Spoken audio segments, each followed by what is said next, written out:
Welcome to the deep dive.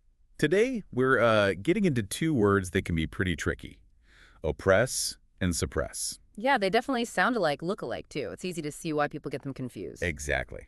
So our mission, you could say, for this deep dive is to really clear that up, give you a solid, memorable way to tell them apart. We're working from a pretty helpful learning guide here. It's a really worthwhile distinction to make, actually. Getting it right sharpens how we understand, power, control, what's happening in the world. Okay, so let's dive right in. Definitions first. Our guide says oppress means, well, treating people unfairly, cruelly sometimes. Often using power or authority to sort of keep them down. It's about unjustly hurting or controlling people. Like putting a heavy weight on someone unfairly. That's a good way to put it. Limiting their freedom, their well-being. And then suppress. What's the guide say there? That one's about forcefully stopping or controlling something. Could be an emotion, could be a protest movement, even just a cough. Right. Pushing something down so it doesn't show or spread. Exactly. So the key difference that starts to emerge is what is being targeted. Yeah, that really jumped out at me too.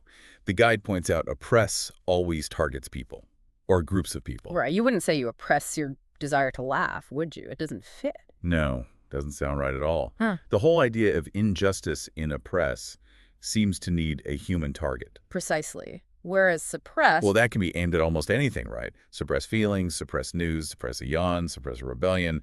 It feels much broader. Much broader, yes. The action is about stopping or holding back something. Okay, another big thing is the feeling or tone of the words. Oppress feels negative, like 100% negative. Absolutely. There's no good way to oppress someone. It's inherently harmful, inherently unjust. That negative weight is always there. But suppress, that's different. It could be negative, like suppressing free speech. That's bad. Definitely negative in that context. But you could also suppress a cough in a meeting, which is, just practical, maybe even considerate, or suppress a giggle. Right. Or maybe medication suppresses a symptom.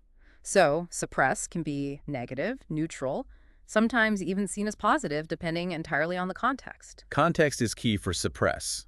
Got it. Okay, let's make this more concrete. Examples help.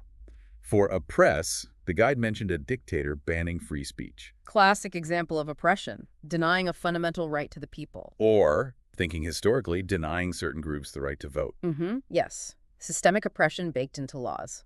And what about, say, a minority group facing discriminatory laws and just general unfair treatment? That's oppression, too, at a societal level. Even, severe economic hardship imposed on communities, limiting their opportunities unfairly, that can be a form of oppression. Okay. That paints a clear picture for oppress. Now let's flip over to suppress examples. Well, think about a government trying to stop news about a protest getting out. Ah, yeah. Suppressing information, trying to control the narrative. Exactly. Or, on the much later note, when you're trying really hard not to laugh at something inappropriate. Oh, yeah, we've all been there. That's suppressing an impulse. Then there's the practical stuff, like medicine to suppress a cough. Just stopping a physical symptom. Straightforward suppression. And internally, maybe suppressing feelings, like hiding that you feel jealous or disappointed about something. Right, keeping it under wraps. And then a more forceful one. Using the army to suppress a rebellion. Yeah, a very forceful example of suppressing collective action, stopping it physically. So looking back at our guide, it had a kind of mnemonic device, a little memory aid. Oh, yeah. What was it? It was basically oppress, hurting people. Think P for people.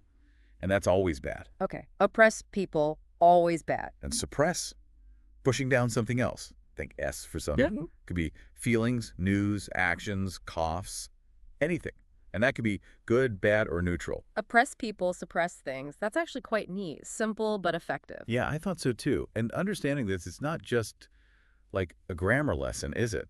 Not at all. It really impacts how we understand what's going on, especially when we talk about power control, social issues. Choosing the right word really matters. It changes the meaning entirely sometimes. It brings much needed clarity, helps us have more precise and, frankly, more meaningful conversations about complex situations. So to wrap it up then, the core difference is oppress is about unjustly controlling people, always negatively.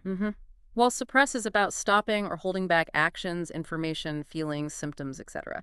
And the value judgment depends on the context. One targets people, the other targets, well, stuff. Pretty much. So here's something to think about. Now that you have this distinction clear in your mind, How might it change the way you interpret news headlines, or discussions about social justice, or even just everyday situations involving control? Consider the power language has, and how picking oppress versus suppress can really shift the focus and the perceived severity of an action. It's definitely food for thought. Thanks for joining us on this deep dive.